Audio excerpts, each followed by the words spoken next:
7th annual Bass Pro Shops NRA night race here at Bristol Motor Speedway. We're joined by our winning crew chief, Adam Stevens, of the number 18 M&Ms Caramel Toyota.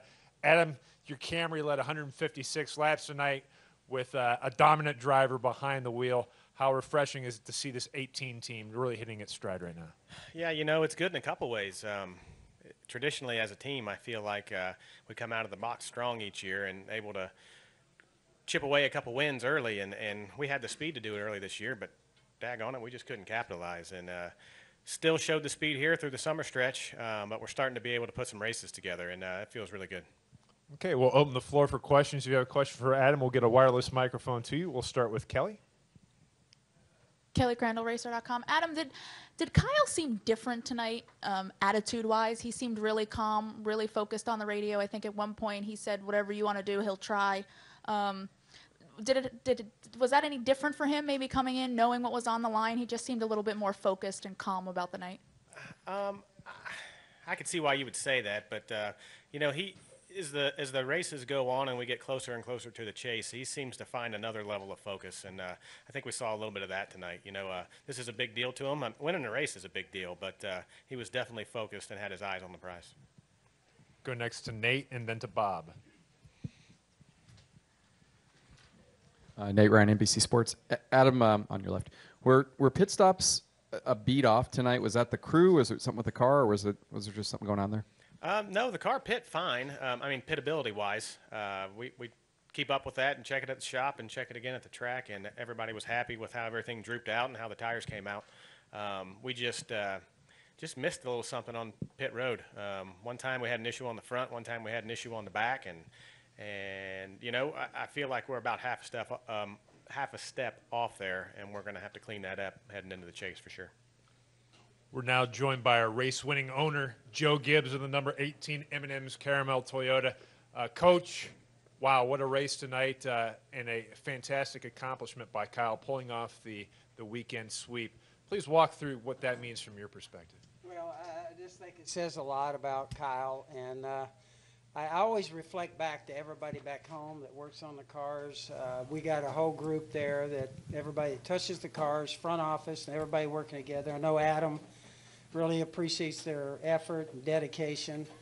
But Kyle, obviously, that's his truck and did a fantastic job with that. And then come back at Xfinity and do what he did there. And then tonight was just it was spectacular. It was great, and really appreciate the talent he has. And it's fun kind of being a part of all this. I'm thrilled. Like I said, I just appreciate JD and everybody back home. I talked to all those guys. I talked to all the Toyota guys, all the Mars guys, a lot of phone calls, and everybody's happy. Outstanding. We'll continue on with questions down here. We'll go with Bob, then to Jerry, then to Kenny. Bob Pucker, ESPN. Adam, do you feel the way he races when he's going for a sweep like this changes at all, and would it be changed for the good or for the bad? That's something you worry about when you have an extra layer on top of a normal race. As a crew chief, you need to keep him focused and make sure that he's not elevating his risk level too much, and making mistakes. And I think he did a really good job of being aggressive, but really mitigating the risk. There was times that he could have pushed, and he may have given somebody an inch. So he really did a great job of keeping the big picture in mind. That's an odd question, but no, I'm always rooting for him. But it is an extra level of stress though, in my seat, because it is such a big deal in the sport and such a big deal to him. But there's really only so much you can do. It's not like I'm going to pull something out of my hat, But it was pretty cool to see him accomplish that, and it was cool for the other teams and the other crew chiefs to be a part of that as well. I've been in the midst of that, trying to get a sweep, and felt that pressure as well. So kudos to those guys. Go to Jerry, then to Kenny. Jerry Jordan, kickingthetires.net, PRN. Adam, before the race, I showed you the odds. I guess this means don't bet against Kyle Busch, but, at least not here at Bristol. How do you take this this momentum going forward into the playoffs and trying to secure him another championship? Well, I think it's just kind of shows what the team's capable of. We've had good speed and prepared good cars. Like Coach says, everybody back at the shop doing all the right things. And we're just starting to put the whole races together. Kyle's doing a great job behind the wheel and really focusing on the finish of the race and making sure we have what we need with our adjustments and, you know, all the fenders on the car and all the brakes on the car that we can go out there and run hard at the end. You know, and the pit crew didn't start off that great, but they shook it off and were able to rebound from that. So I think that bodes well for us heading into the chase. Kenny Bruce with NASCAR.com. Adam, what are the benefits for you guys when Kyle runs in companion events? And are there any negatives as far as, you know, his time? He has so little time to devote to each one of them that maybe there are things that you guys don't get a chance to go over if you're having issues or something. Right. Well, the benefits are week to week. You know, this week there was a big benefit because we were on the same tires and there was a track surface treatment. You know, we don't see that a lot. So that stuff that they put down changes the racetrack, and how it changes through the race is something that he was able to learn 2 more occasions than a lot of guys we raced against. So, you know, the grip level changes, the preferred groove changes. So I think it was an advantage this week, you know, and I think it showed with how the line moved around and how we adjusted on our car. But second part of your question, you just have to communicate, you know. We have a lot of FaceTime in the coach lot after practice and after the races, and text each other back and forth and stay in communication with the other crew chiefs on his other teams. And, you know, it's just a little bit of extra effort, but it's what it takes. Go to Daniel, then to Bob. Daniel McFadden with NBC Sports. Coach, we get to see a pretty spirited battle between the present and future of the number 20 team tonight. What was going through your mind watching Eric Jones fight for his first win of his career and Matt Kenseth scratching and clawing to get the win that will get him into the playoffs? I think it was a big deal for both guys. Last week, I know that it was a heartbreak for Matt last week. I reflect back to that because Eric last week had a heck of a race, and he was going for that thing at his home track, really, at Michigan, and had a great finish. And then Matt, it was a heartbreak. So it was great to see Matt bounce back this week. Matt, if you go back and check his history, he's really good here. And I thought he gave it everything he had. I think it was a spirited battle. I really think, you know, all 3 of them were up there kind of going after it. And so I think it was big for both of them. And we're really proud of everybody there. Felt like Daniel, too, fighting through things. And appreciate Adam and his leadership on the 18 team. So I think for both of them, I think tonight was a big night for both of them. They fought extremely hard. It was a huge deal for Matt. I think he jumped up 1 spot in the playoff deal, and a big deal for us. Bob Hawkers, ESPN. Adam, when Kyle talked to us last night, he said that he expected the tack to be changed a little bit to make sure they didn't speed on pit road in that section, but you ended up pitting in that section. Was that on purpose because he had sped at least in that section on Wednesday, and did you do any changes to the tack? We did not do any changes to our settings. We kind of based that off the previous race, and we were confident in what we had, and there haven't been any changes to pit road that would necessitate a change there. But we do feel like that section reads a little bit quicker than the other sections, so that was a calculated move to take it out of play with the pit selection. Thankfully, we qualified so poorly, I was worried that we weren't going to have a gap back there to choose, but thankfully that worked out. Any additional questions? Well, gentlemen, congratulations on the triumph, and good luck in 2 weeks in Darlington. Thanks to Toyota, too. David's back there in the back, man. Thank you. Big night.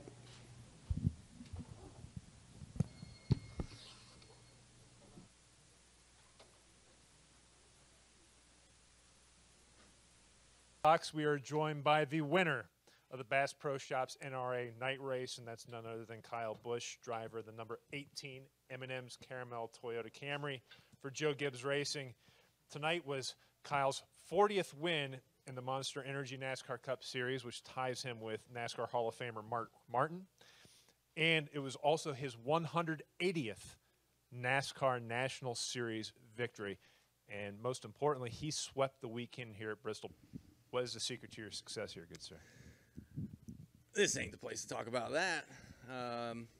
Certainly feels really good, though, to be able to come out here and had the opportunity by winning the truck race, had the opportunity still open by winning the Xfinity race. So coming in here tonight, we knew we had the pressure on, and it was kept on all day long. You know, those guys that were up there running in the front, like Larson and Kenseth and Eric Jones especially, they kept us honest and made sure that we had to go out there and get it done and achieve it. And I was driving for everything I had there the last 80, 60 laps, whatever it was, and giving it everything I had. So just great job by my team, everybody with Adam Stevens and the guys that work on the car, everybody at the shop making some really fast race cars for us, and TRD, all the guys with the motor shop. So this is fun. This is cool. It's neat to accomplish this once again, and it's crazy to do it at the same track over again for as many times as maybe as I had the opportunity to do a sweep all over again. But nonetheless, this is Bristol Sweep 2.0, and this time around Brexton's here, so that's pretty cool too.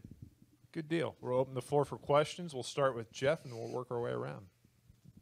Jeff Gluck from jeffgluck.com. I don't remember until this year seeing you embrace the heel roll this much. Like, you were so playing it up with the 3 to the crowd and like the cup in your ears and then sweeping on top of your car.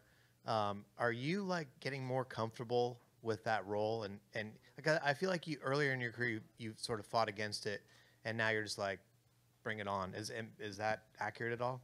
It don't matter what I do or what I say or how much you try to change. It just you don't change perception. People have whatever perception it is on you, and you know, it's to me, I don't know that it's necessarily whether or not you have the most fans or the most followers. To me, it's just about being able to go out there and put on a show for those that are buying tickets and being a part of it. So I know Rowdy Nation's pretty strong, and whether or not they're the strongest allegiance, probably not. But you know, fact of the matter is we've got a pretty good following going. So love my fans and everybody that's out there that's cheering for us to be successful, to go out there to win races, and guess what? They're the ones that are celebrating the hardest right now and tonight. So it's a lot of fun. You know what? There was this guy that was at one of my hospitality appearances today, and he was giving me the bird the whole time. And I was like, yeah, I know I'm number one. I've been number one the past 2 nights. So then he gave me 2. And I was like, well, you know what? All you're doing is solidifying that I already know. So it's pretty awesome to be able to go out there. And I'm sure they're still booing and whining and crying all the way home tonight. So, you know, they're driving home mad. So people be careful. Well, it was a Toyota hospitality where it was out in the fan zone, and so there was fans on the outside of the gate. And what's funny is he wasn't even wearing any other driver's gear, so he's just is that a floater? Is that what they're called? Let's go to Nate, and then to Bob, and then to Christian. Just a hater. Nate Ryan, NBC Sports. 2 questions, Kyle. Real quick, the first one is, what did you tell Brexton to say in the driver intro song thing? Truck, yeah. Truck, yeah. Okay. Truck, yeah. There was some debate over that. I told him to say truck, yeah. I thought he said truck, yeah. I don't know. The second thing is, even though second win in 4 races for you, I know pit stops were a little bit of a problem a couple of times tonight. Do you feel like, hey, it's great that you guys are getting momentum, you got the stage win tonight, you get the 5 points for the overall win, but are there still some things you feel like you guys need to clean up heading into the playoffs, pit stop wise, and anything else? Yeah, there's no question. You know, certainly sometimes you come down pit road and you have a really good stop and you maintain or even gain spots, and other times you come down pit road and they have an issue and we lose spots. You know, but you know, you expect to lose a spot or two, especially when you're having your rear guy do spring rubbers or something like that. You know, but when it's just an air pressure adjustment stop or whatever it might be, and you lose spots on that because somebody stumbles, you know, it's a little frustrating. But I have my mistakes all the time out on the racetrack as well too. And you know, there was a couple times where I chattered the rear tires or got loose or whatever it might have been and lost a spot here or there. You know, but you know, we all have those mistakes. Adam didn't make the best of adjustments from practice last night into the race today. We definitely could have made some more than what we did, and that's just something we're going to work on in order to perfect ourselves for when we come back here next time. And we got to be a little more mindful of some of that stuff in our past notes and rely on those in order to be better with these final 13 races all the way to Homestead, or however many it is. I don't even know how to count. Is 12 left? Okay, 12. Thanks, Nate. We'll go Bob, Christian, then Mike. Bob Hawkers, ESPN. I have two. The first is Adam said that his main worry was that you might take too many risks trying to get the sweep, that you might elevate your risk level. Did you have to hold yourself back at all at any time tonight? Yeah, I mean, there was a few times in the night where the tires weren't really feeling great, and they just felt like they had a lot of air pressure build up. It was one of the longest runs that we had, and so I commented to Adam that the car's really chattering, really vibrating right now, and he was like, "I've heard those comments before, and not many laps later we blown out a tire." So fortunately somebody else did before us, which gave us the caution that we needed. But it's just air pressure builds here, man, and once you get the tire thickness continues to wear and it gets thinner, that air pressure gets closer and closer to outside air, and it's going to become a problem. So unfortunately for whoever it was that gave us that caution, it was fortunate for us. So just had to back it down, had to bide my time. A couple times coming off of pit road, I was inside the 24 and the 20, sandwiched me and squashed me there, so I had to just back out of that situation, and then I lost another spot to the 11 while rolling pit road on that same time. So just stuff like that, you just kind of got to pick and choose your battles. And did you know when you won that when you got booed that you were going to put your fingers up by your ears, or were you going to – sometimes you do the little crying type thing. Was that planned, or was that spur of the moment? No, I knew there was going to be the heckles for sure. My fans are great and amazing, but there's no way all of my fans are going to be able to fill up Bristol Motor Speedway. Okay, so the best of the best that have won here have been booed and have been whatevered for a long, long time. So I'm fine with that. But my people get to go home safe and secure and slow and steady and patient because they get to celebrate. I don't know what I'm going to do. I don't know what I'm going to tell you here in about 5 seconds. So I'm going to shut my mouth. We'll go to Christian, then to Mike, and we're going to head to the press box. Christian Coley on pit road. Kyle, I was wondering, the last two nights you've had late race restarts. Well, tonight you didn't have that late race restart. Was there ever a point at the end of the race where you were kind of worried the caution would come out? And were you prepared like you were the past two nights to use that restart to your advantage? Dude, that's a good point. If the caution ever came out, man, that was not going to be pretty.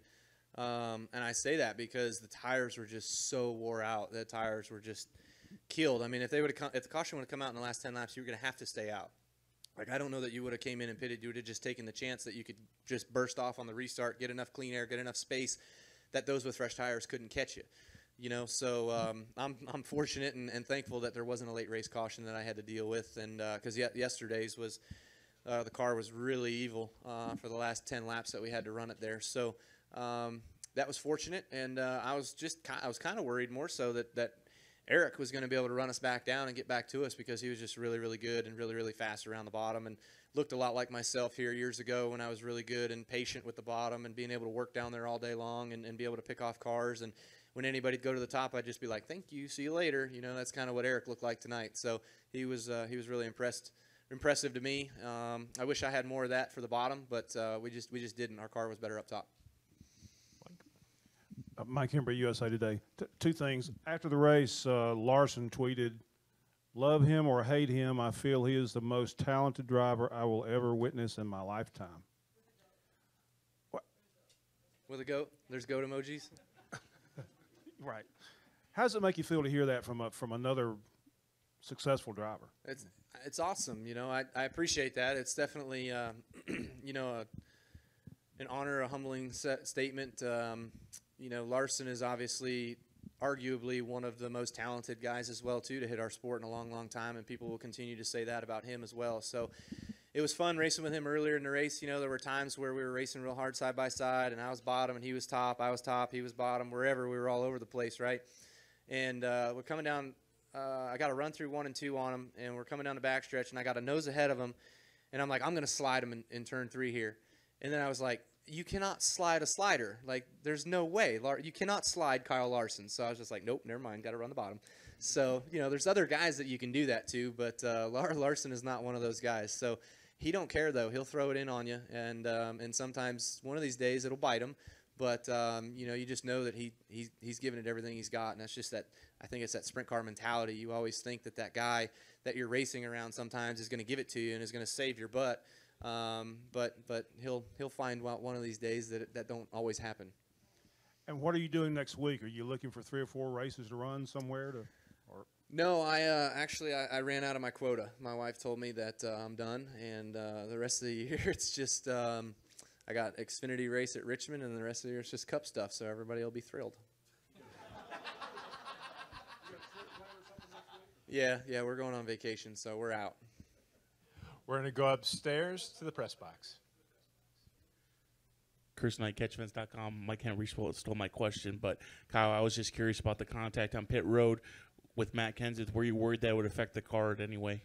It wasn't too hard, so I wasn't too worried about it. But I just wanted Matt to know, like, hey man, I've been outside of you twice now, and both times you've just doored me and run me up outside the pit road lane. So, you know, I didn't know if he didn't know that I was out there. I knew that he did once we touched, but you know, I'm sure he was just watching his tack, not really worrying about his mirror. So his spotter should have called it, but no harm, no foul. We moved on, and that was that.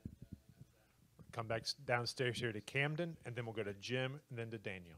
All right, Camden Lazenby for RubbingsRacing.com. Kyle, you won every race here this weekend. You won every stage but the second stage here today. I don't know. Yeah, if we gave that one away. Okay, so that's not something that weighs on you at all. I think that was I mean, you won the race. It was probably worth it, but would it meant anything to you to get every stage win this weekend? I mean, it would have. We could have stayed out and led those 5 laps because we were the leader when we decided to pit and give away that stage. I definitely wanted to get that stage, but I knew what was more important, and that was getting the win. So we forfeited that stage, essentially, and we restarted, I don't even know, 7th, something like that, 9th maybe, and we might have finished 8th or something in that stage. I got boxed in by the 27 car and got stuck behind him for 3 or 4 laps and had a couple guys get by me. So, you know, that's not going to weigh on me too much here. I'm not going to worry about that. They're not going to put it on that big banner. Kyle Busch sweeps the weekend and all stages except one, so I'm not worried about it. Jim? Jim Motor, motorsport.com. It doesn't seem it was that long ago you were in here talking about the last. That was last night. That's correct. Yeah. The last time that you gave one of these away in some fashion. Mm-hmm. Over the last 4 weeks, which includes 2 victories, do you believe that you guys have turned that corner and are more in position to capitalize on what you've had this season? I mean, we've had really strong cars and had really good opportunities to win a lot of races this year, and we just haven't gotten it, you know, for whatever reason. And there's no store you go to buy luck, and I feel like luck's probably the biggest thing that we were just kind of missing out on.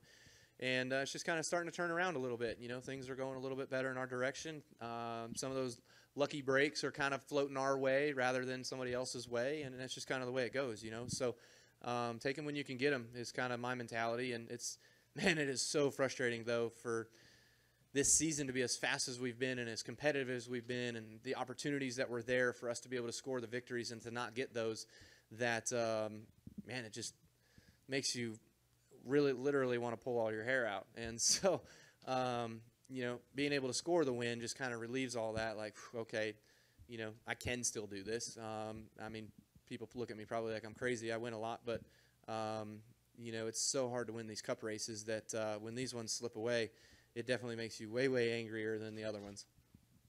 Daniel? Daniel McFadden with NBC Sports. You know, there's been a lot of talk already about fans booing you and stuff. Do you remember the first time that ever happened to you in your racing career when you got that reaction out of fans?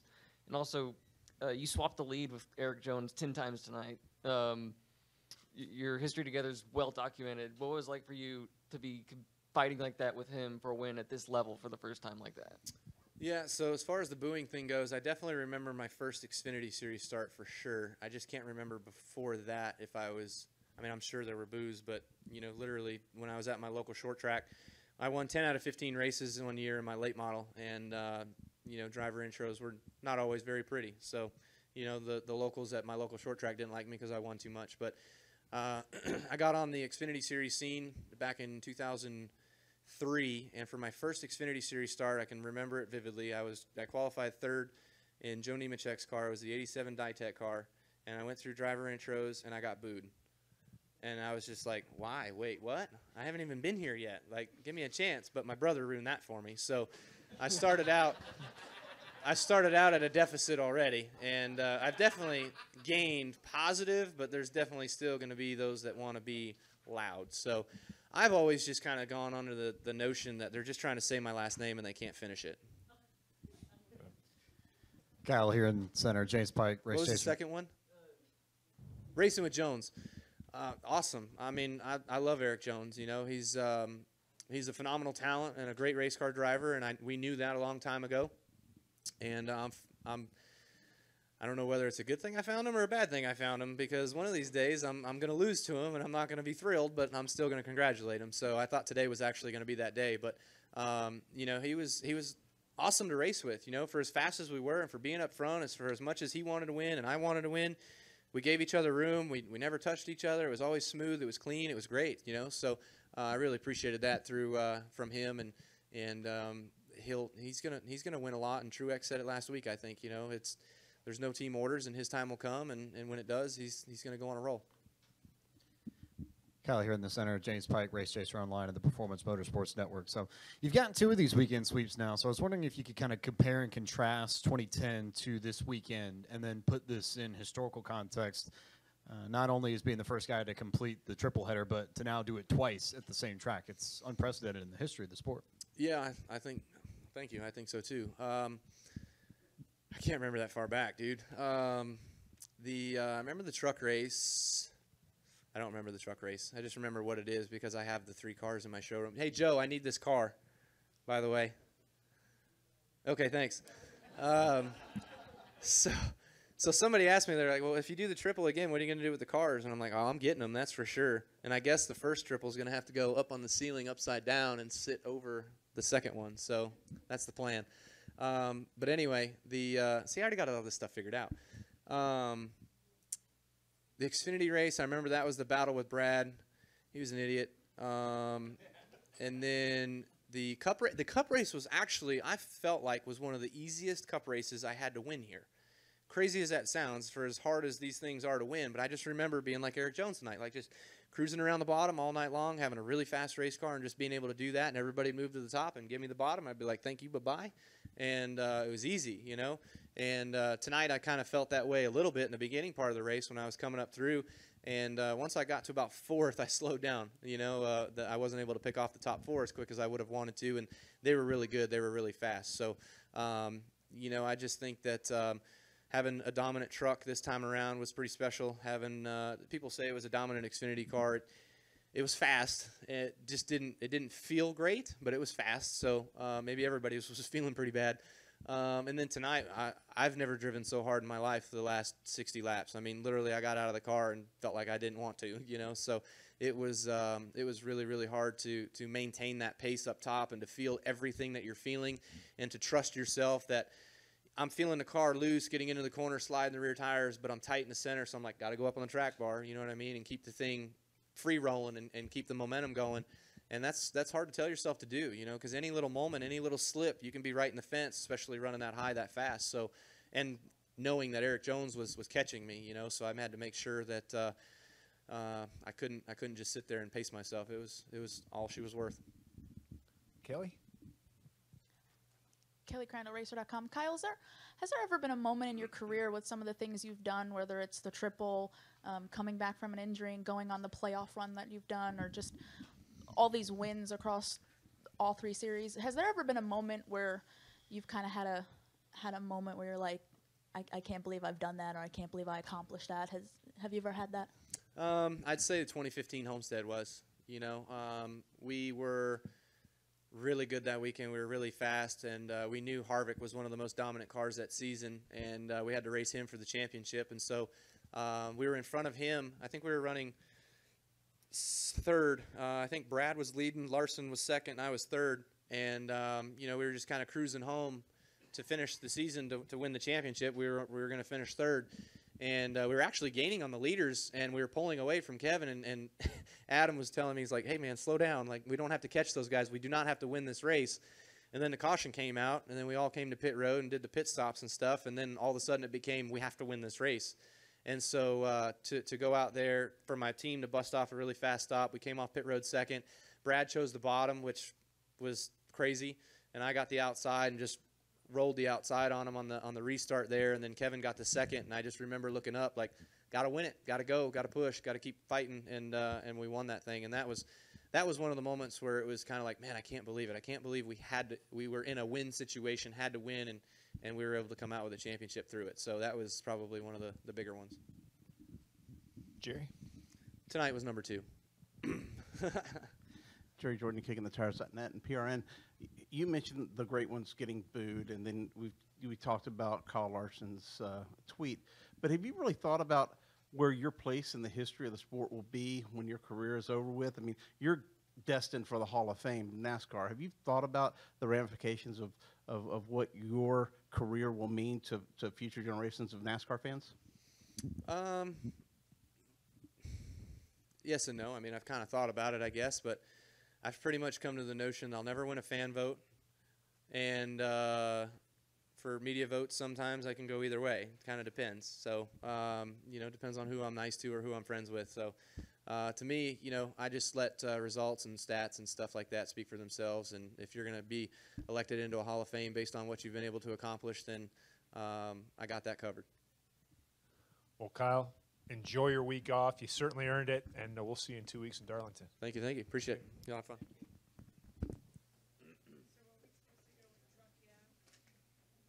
I told him truck yeah.